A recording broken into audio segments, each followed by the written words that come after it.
আমি যেটা নিজের পার্সোনাল লাইফে আমি এক্সপিরিয়েন্স করেছি যে সরকারি কলেজ আর হচ্ছে মানে প্রাইভেট কলেজ, তো সেখানে মানে বেসরকারি কলেজ, হ্যাঁ।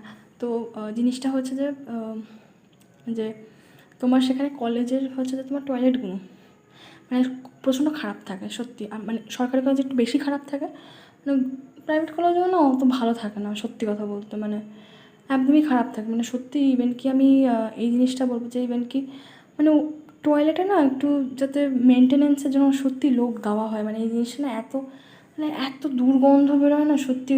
ইভেন কি আমি এটা ট্রেনেও দেখেছি সত্যি কথা বলতে, সে এসি ট্রেন হোক আর হচ্ছে যে এমনি নর্মাল হোক, মানে নর্মাল ট্রেনের কী বলে যে টয়লেট খুবই খারাপ অবস্থা, এসি ট্রেনেরও সত্যি মানে অত ভালো না। তো আমি এটাই বললাম মেনটেন্যান্সের জন্য যাতে তারা কাজগুলো করে সেরকম যদি লোক যাতে সত্যি নিয়োগ করা হয় সেখানে। তো আমি সিরিয়াসলি এটা বলবো, কারণ এটা প্রচুর দুঃখজনক এই জিনিসটা, যে এত খারাপ লাগে এই সমস্ত, যে একটা মানুষ যেখানে পড়তে যাচ্ছে তো সেখানে এরকম দুর্গন্ধ এরকম কেমন লাগে, এই সমস্ত জিনিসগুলো কেমন লাগে মানে।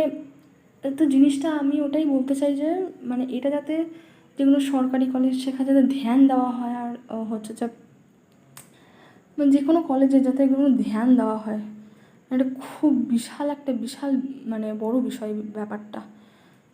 তো এই মানে এই আর কি এটাই বলার ছিল সত্যি বলতে।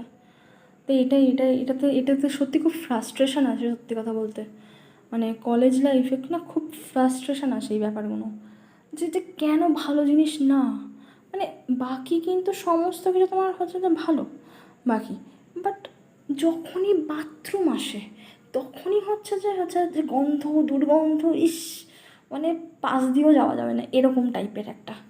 তো মানে সত্যি এটা আমার প্রচণ্ড মানে কী বলবো, মানে যাতে সেটা ভালো যাতে করে, সে আমি সরকারের তরফ থেকে আর এমনিও তরফ থেকে প্রাইভেটের তরফ থেকেও, মানে আর সব দিক থেকেই বলছি।